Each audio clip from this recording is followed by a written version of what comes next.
What's going on, everybody? It's TheNidien. We have some Skyrim for you. This is my journeys into the Thieves Guild, and I am the most amateur thief on the planet when it comes to this. Apparently, I haven't learned a single thing when it comes to being sneaky, doing stuff during the night when you're an assassin, when you're a thief. I just go out and do everything during the day, and when I run into trouble, I wonder why. So we got to kind of get back into this mindset of being a thief. I went and finally upgraded all my spells, because last night, when I got out of work and started playing, I realized that I haven't bought a spell since the beginning of the game. Like, literally, I didn't upgrade my spells at all, and I got Destruction up to 50 now, I think. I have my Conjurations up to 65, and I've been wondering for the longest time if there was actually a bound bow. So I did some research, and there happens to be a bound bow in Fort Amal, which is one of the forts that I took out and turned over to the Legion. So I was able to get back in there real quick, real easy. If you're a Stormcloak guy, you can walk right in because it's Stormcloak occupied right off the get as far as the game goes. And if you're a Legion guy and you've taken it over, you can walk right in, you know, and vice versa. But where it is and I said this during my joining Dark Brotherhood, but where this is you go down in the prison, and when you come into the door, on the far wall to your left, there's a bucket on the ground next to a bookshelf with a lantern in it. You pick up the lantern, you move the lantern out, and the spell tomb, so you don't have to buy it, is in the bucket. You pick it up, you get the bound bow. I actually have to, my next level up, I have to go in and pick up the Conjuration, my next level to cast spells half cost, because it takes a ton of mana, magicka I should say, in this game. And I need to kind of half that, so I'm not stuck with just conjuring the bow only and then waiting for everything to regen as I have if I have my thief armor on and everything else. If I have my mage armor on, it's not that big of a deal because I regen at a ridiculous rate right now as it is. So that's what I got going on for there. I kind of upgraded my character a little bit. I got to be real careful with the fireball, because even though it's awesome to like dual cast a fireball and have this massive explosion of awesomeness all over the place and shooting things up in the air and across the way, Lydia seems to, I've killed her quite a few times now with the splash damage from fireball. So I gotta be real careful with that, and that's one thing that I wish they would patch in, is the option to turn friendly fire off as far as companions go, because as we all know, the companion AI has brain farts all the time. These guys run in front of you at all the wrong times. Anything could go wrong. A small little shout can blow them over if they're on a knee, and then you either have to make the choice of reloading the game or going to find another companion, or just not run with a companion. The problem here on master difficulty is some of these mobs have like an ungodly amount of health. So I need as much help as I can get, like with my, my Fire Arcanaut. I can't wait till I can get 2 of them up, and then I need to have a companion to kind of take the brunt of it. Luckily, when I'm out in the open, see, I can't take Shadowmere into dungeons with me. If I could take Shadowmere into these dungeons and caves and so on and so forth with me, I wouldn't worry about anything, because that horse is freaking unstoppable at this point. I don't think it can be killed unless you drop it off a cliff somewhere. I think that horse is impossible to kill. Just an FYI, so get that horse if you want to play on master difficulty, and just let that horse do whatever that horse does, and pet it and groom it and give it baths, because you're going to fall in love with this thing and never want it to go away. But that's what I got going as far as my character goes. So we're going to get into this Thieves Guild, and I'm going to mix up a bunch of live comms with this thing, live streams. Oh yes, that's one thing I wanted to... I know it was like on short notice, I put out a thing that I was going to have a live stream Friday night at 8 o'clock, like, and I put the video out at like 5 or 6 o'clock like a fool. I tried to tweet it out, but, with different time zones and subscribers and bad sub boxes and all this and that, it wasn't early enough at all. So what I'm going to do is I'm going to make a planned time for live streams. I got it up and running good. I got everything set, so all I got to do is click a couple buttons. Boom, I'm live streaming within seconds. Computer-wise, whatever games I play on the PC, whatever games I play on the console, it's just boom, boom, boom, boom, boom. Simple transitions, and I'm glad I got that up and running. It wasn't nearly as difficult as I thought it was to get it smooth. Audio is all good, everything like that. So what I'm going to do is get a set time for my live streams. Most likely going to be on a Saturday evening, so it's not too late for all you party goers out there. because what I got going with work is I don't find out until if I have overtime until Thursdays is when the official list comes out for overtime. We're working a lot lately. We're picking up, so most every weekend, if I want to work, you know, I have overtime on the weekend, and what my time is there is from 11 to 5. I have to work at Eastern time. So what I was going to do is plan a live stream from like say 7 to 9 Saturday nights Eastern time, 7 p.m. to 9 p.m. Eastern time Saturday nights. Every Saturday I want to get on and live stream and chit chat with a bunch of you guys, and so that's the plan so far. Unless something erroneous happens and crazy and I can't make it, I'll let you guys know. But plan on that from 7 to 9 p.m. I'm going to start live streaming every Saturday night. And we'll get that started, and we'll just, you know, pick whatever games. You know, I got a bunch of games now. Skyrim. My son wanted to pick up Uncharted 3, so I got Uncharted 3, which is awesome. Saints Row. We can play some computer games. You know, Team Fortress, Star Wars: The Old Republic, a bunch of other random stuff. It doesn't matter. You guys, you know, if you want to see something, Skyrim, of course, and we'll go from there. But that's my plan so far. Saturday night, 7 p.m. to 9 p.m., and we'll get that going strong and have a lot of fun with that. And we'll mix in, like I said, live comms with this Thieves Guild. I'm also going to do the complete companion quest line over here and all the miscellaneous quests over on my channel.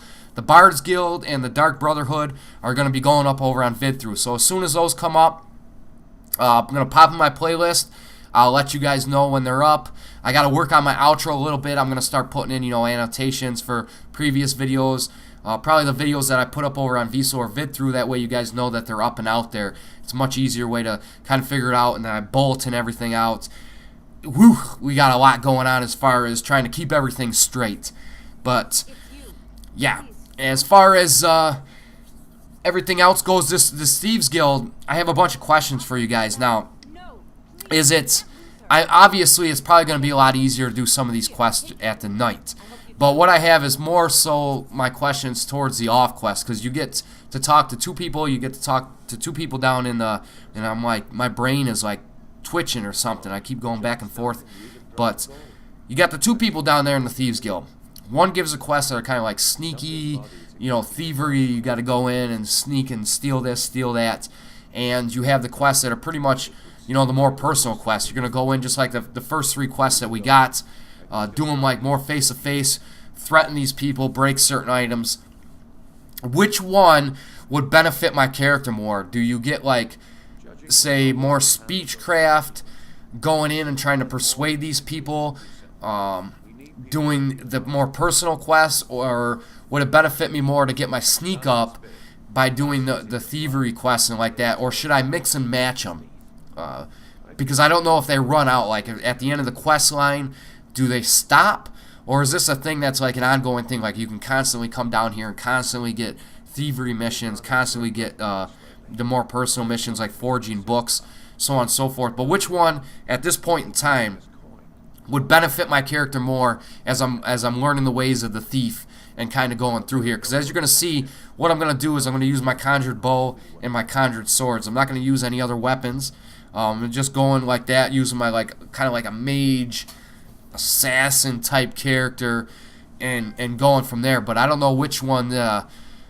You guys know. I know quite a few of you have been through the Thieves Guild, so any advice would be much appreciated, because I'm gonna have a ton of fails in this.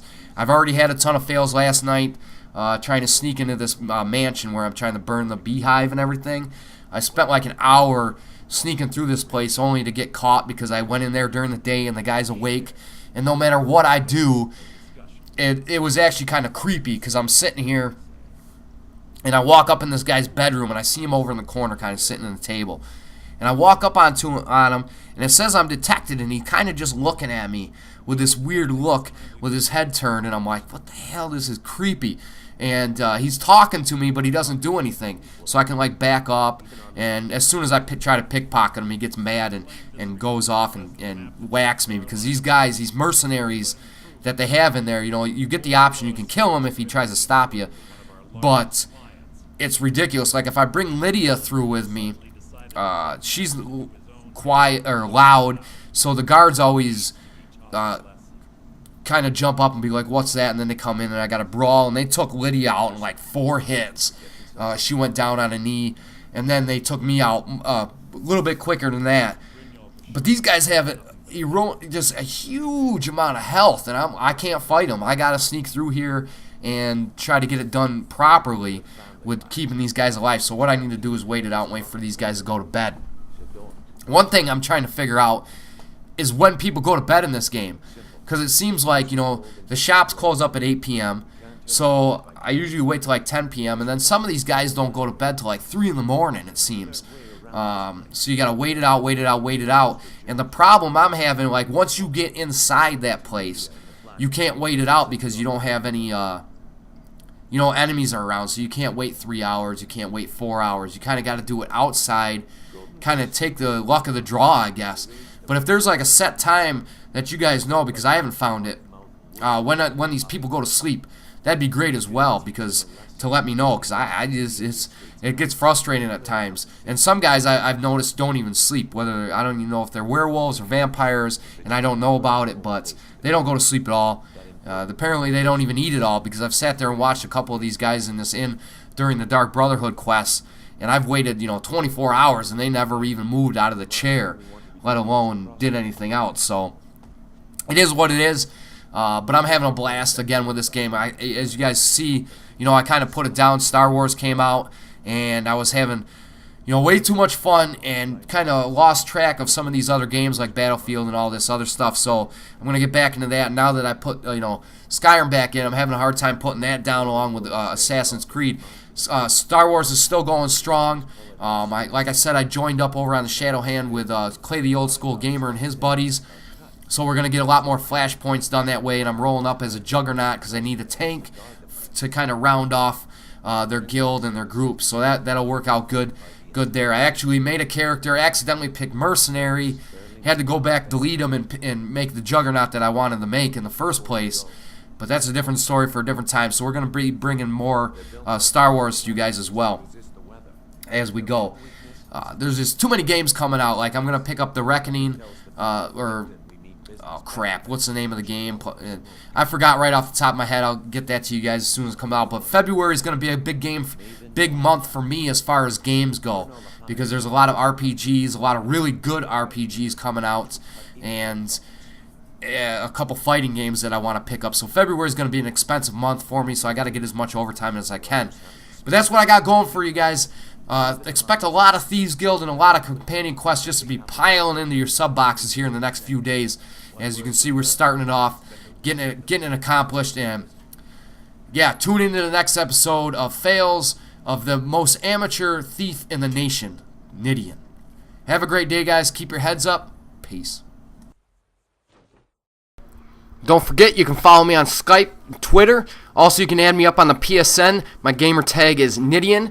And if you're looking for more playthroughs, walkthroughs, guides, achievement guides, and more videos, go over and check us out at www.own.tv/VidThru and at our YouTube page at www.youtube.com/user/VidThru, where we are truly changing the game.